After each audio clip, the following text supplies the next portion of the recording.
भोपाल में central jail की सुरक्षा पर जेल मंत्री की बैठक हो रही है। अफसरों के साथ जेल मंत्री नरोत्तम मिश्रा की बैठक हुई। भोपाल सेंट्रल जेल की सुरक्षा के मद्देनजर चर्चा हुई। इस मीटिंग में सिमी आतंकियों की निगरानी के लिए समिति बनाई गई है, तो रोजाना सुरक्षा की निगरानी का रिपोर्ट तैयार करेगी समिति। एडीजी जेल की अध्यक्षता में समिति का गठन हुआ है। जेल में हॉटलाइन की स्थापना की जाएगी। नजदीकी पुलिस थाने से जेल को सीधे हॉटलाइन से जोड़ा जा रहा है, तो जेल के बाहर की सुरक्षा जिम्मेदारी कमिश्नर पुलिस की होगी। और भोपाल सेंट्रल जेल में सिमी के कई आतंकी आपको बता दें कि बंद हैं। अहमदाबाद ब्लास्ट में फैसला आने के बाद भोपाल सेंट्रल जेल की सुरक्षा बढ़ा दी गई। फांसी की सजा पाने वाले 38 दोषियों में से 6 भोपाल सेंट्रल जेल में बंद हैं, और यही वजह है कि ये मीटिंग की गई। समीक्षा के साथ साथ एक समिति का गठन हमने किया है, जो एडीजी जेल की अध्यक्षता में होगी, जिसमें डीआईजी जेल भोपाल के जो जेल अधीक्षक हैं वो उनके सदस्य होंगे, जो प्रत्येक पहलू पर प्रतिदिन समीक्षा करेगी। आज तय किया है कि एक हॉटलाइन की स्थापना की जाए, जो केंद्रीय जेल से सीधे पुलिस स्टेशन जो पास का उनका है गांधीनगर, वहाँ से फोन उठाए तो सीधा थाने में होगा। नंबर लगाने की आवश्यकता जिसमें नहीं लेती है, इसे हॉटलाइन कनेक्शन बोलते हैं। उसकी स्थापना करने का बोला है। हमारे 416 का सशस्त्र पुलिस बल एसएएफ का लगाने की भी आज की बैठक में तय किया है। कमिश्नर भोपाल को निर्देश दिए गए हैं कि जेल विभाग जेल के अंदर की समीक्षा करेगा और जेल के बाहर बाउंड्री के पैराफेरी में भी भोपाल की पुलिस का गश्त, पुलिस की निगरानी, पुलिस की वाचिंग, वो भी जेल के बाहर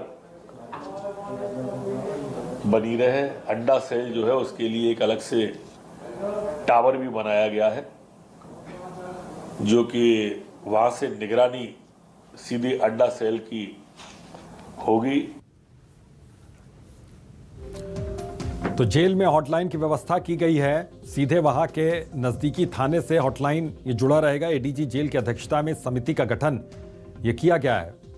दरअसल जो 38 दोषी हैं, फांसी की सजा जिनको मिली है, उसमें से 6 सिमी के आतंकी यहां पर बंद हैं सेंट्रल जेल में। और यही वजह है कि एक समिति का गठन किया गया और सुरक्षा के मद्देनजर ये मीटिंग की गई। तो एडीजी जेल की अध्यक्षता में समिति का गठन हुआ है। तो जेल में हॉटलाइन की स्थापना की जाएगी, उसको स्थापित किया जाएगा, ताकि किसी भी तरह की परेशानी या दिक्कत में सीधे हॉटलाइन से संपर्क उस थाने में किया जा सके। तो जेल सुरक्षा के मद्देनजर यह मंथन हुआ, यहां पर मीटिंग हुई।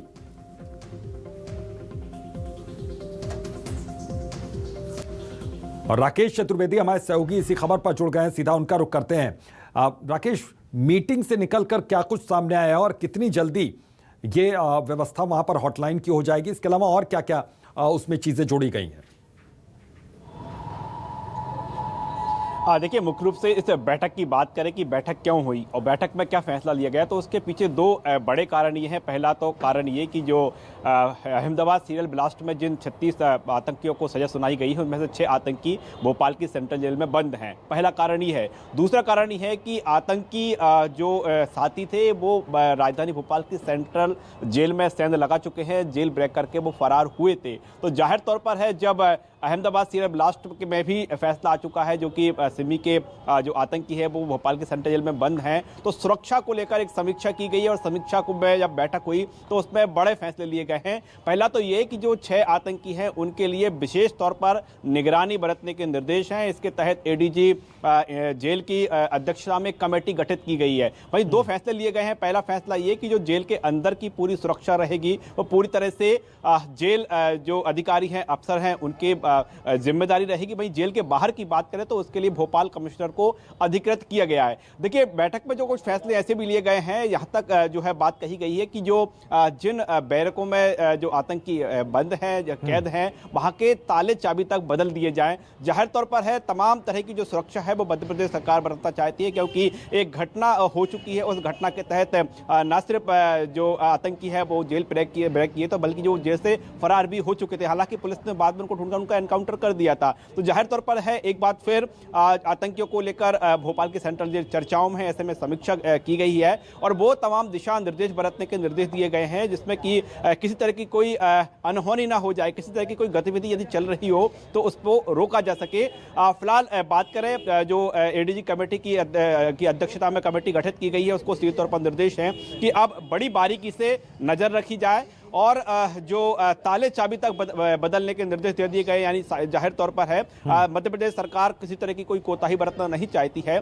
और नए सिरे से पूरी व्यवस्था। राकेश, ये और समझना चाहूंगा जो ये सुरक्षा के मद्देनजर जो सारी चीजें यहाँ पर की जा रही हैं, जो दिशा निर्देश यहाँ पर दिए गए, उस पर अमली जामा उसे कब तक पहना दिया जाएगा, कब तक अमल में लाया जाएगा? सही होगी। देखिए, बैठक में सीधे तौर पर जो निर्देश जो फैसला हुआ है उसमें कमेटी गठित कर दी गई है। हाँ। जो जिम्मेदारी है कि जेल के अंदर की जो अफसरों को अलर्ट करने की बात कही है वो अलर्ट कर दिया गया है। जो भोपाल कमिश्नर है उनको निर्देश दिए गए हैं कि जो बाहर की जेल के बाहर की सुरक्षा है वो देंगे, यानी बाहर भी जो पुलिस को अलर्टनेस करना थी, जिन अफसरों की ड्यूटी लगाना थी वो लगा दी गई है। जाहिर तौर पर चूंकि आतंकियों से जुड़ा हुआ पूरा मामला है, ऐसे में जो दिशा निर्देश जारी किए गए हैं बैठक के खत्म होते ही तुरंत वो दिशा निर्देश जारी कर दिए गए हैं। अब जो रही बात की जेल के ताले और चाबी बदलना है, तो जाहिर तौर पर है जेल के अंदर की बात है और इसकी सूचना नहीं दी जाएगी, यानी कह सकते हैं कि जेल के अंदर के ताले चाबी भी बदल दिए गए हैं। जिस तरह से बैठक हुई है, आनन फानन में बैठक हुई थी, बैठक में बड़े फैसले लिए गए हैं, यानी कह सकते हैं कि बैठक के जो तमाम फैसले हैं उन पर अमल शुरू भी हो गया है। बिल्कुल, बैठक के तमाम फैसलों पर अमल करना शुरू भी हो गया। बहुत बहुत शुक्रिया राकेश इस तमाम जानकारी के लिए।